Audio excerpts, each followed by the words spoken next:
My son at 9 years old, was hit by a car, thrown 44 feet. What is that, 10 meters? I don't know. Long ways. They thought he was dead. They took him to the hospital. I met him at the hospital.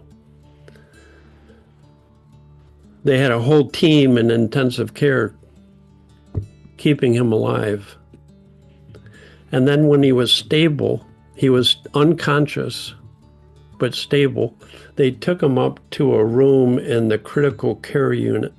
And my wife and I could stay in the room with him, and they had comfortable chairs so you could lean back and we could stay there with him all night.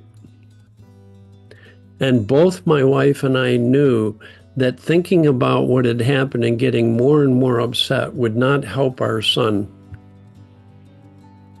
So we both let go of everything, both of us.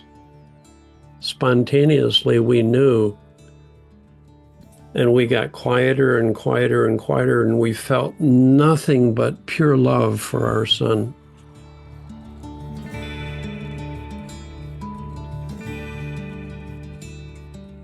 And then this is how wisdom works. It brings you what you need when you're fully open and receptive to it.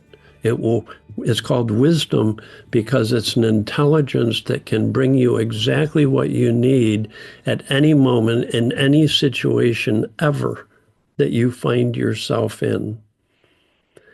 And it occurred to my wife in this quiet state to sing lullabies to our son that she sang to him when he was a baby.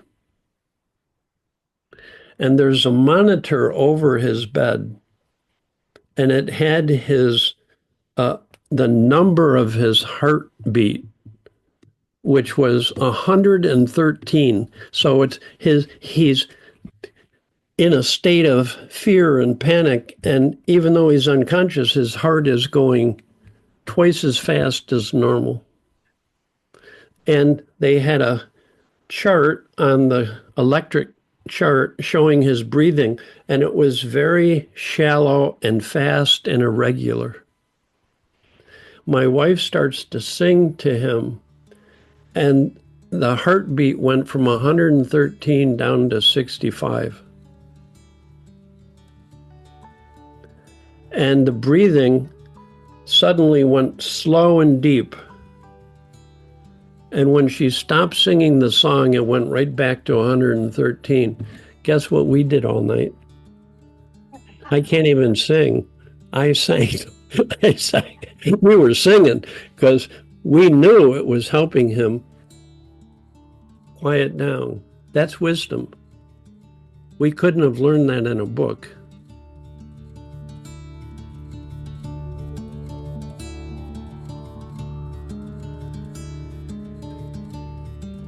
My daughter the next day is with my son, and hospital rooms can be pretty plain. And she had the idea of going home to his bedroom and getting his favorite posters and bringing them in and putting them up on the wall. And people were sending flowers, so we put all the flowers around his bed. People brought food. We put all the food under the bed. People were sending cards, so we put cards up all over the wall. It was like Neiman Marcus at Christmas time in his room. And my wife and I kept coming back to this quiet presence and bringing love to him and to the nurses that came in and the doctors. And pretty soon the nurses and doctors, even when they had finished their shifts, would come back and be with us because they just loved being in that feeling. And the doctors said after a few days, we've never seen anybody recover faster from their injuries than your son.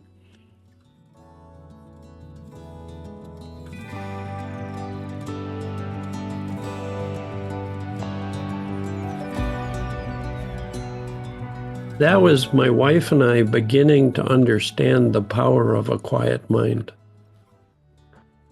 Was in the hospital room with our son.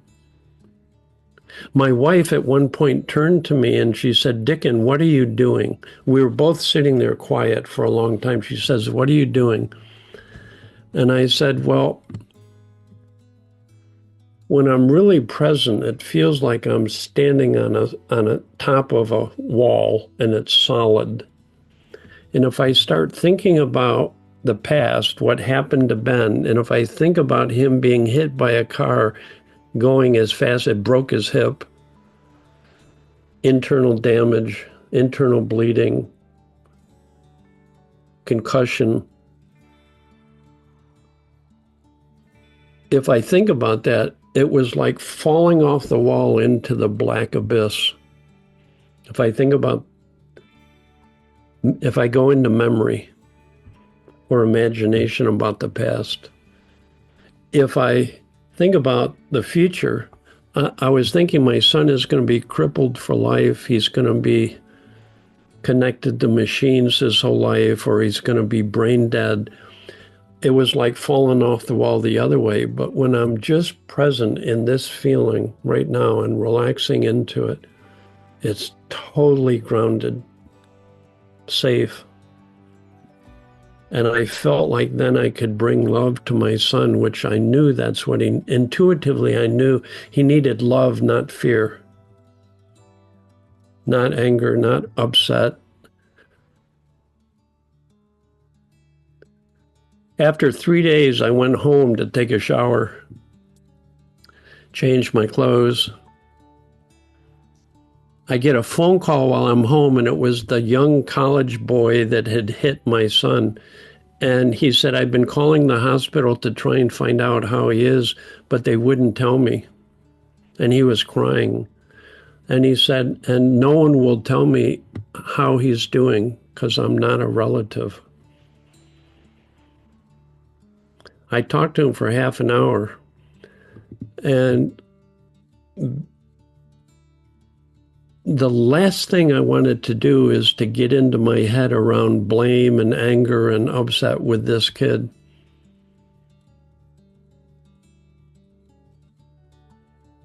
And he left the call thanking me enormously and couldn't believe that I could be that compassionate toward him too, and what he must have been going through.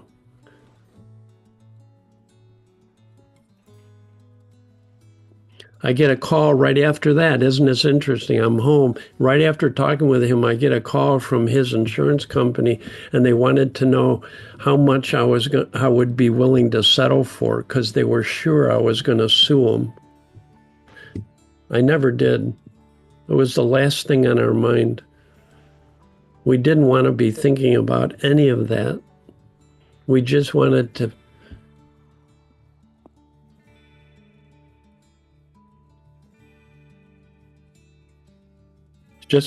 bring love to our son. That's all we wanted to do. And we couldn't do that while we're caught up in our own negative thinking. I couldn't do that. It's when I started to see that no matter what circumstance you're in the quiet moment of the now, you can always access love. No exceptions.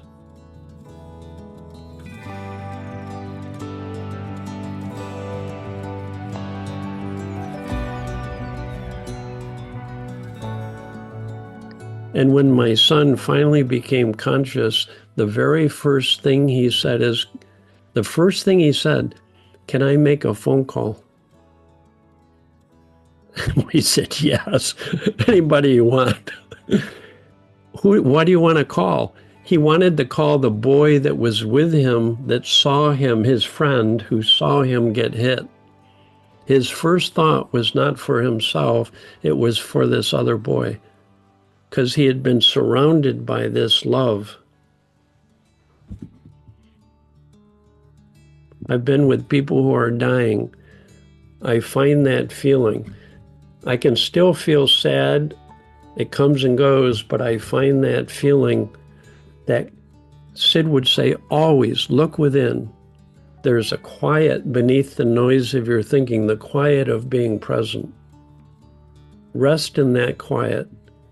And in that quiet, if you're aware, there's just that feeling of life energy. Rest in that feeling. And if you're in a quiet mind and a deep feeling, you'll know what to do. It'll guide you no matter what's happening, no matter what your situation. No human being can think their way to the present moment. No human being can think their way to a peaceful mind. No human being can think and feel happiness at the same time, or think and feel love. So it goes against our ego that thinks, I have to figure this out. I have to think about this. You go beyond your thinking into the now. The feeling of the now is the easiest way to ground ourselves in presence. And then no matter what your situation, even if you're in a war zone, no matter what your situation, you can find that feeling that connects us to other people and to life, and we start feeling love and compassion without even trying. You just are able to be kind and bring that kindness to other people. And wisdom will guide you on how to do that, and there's no rule book, no recipes.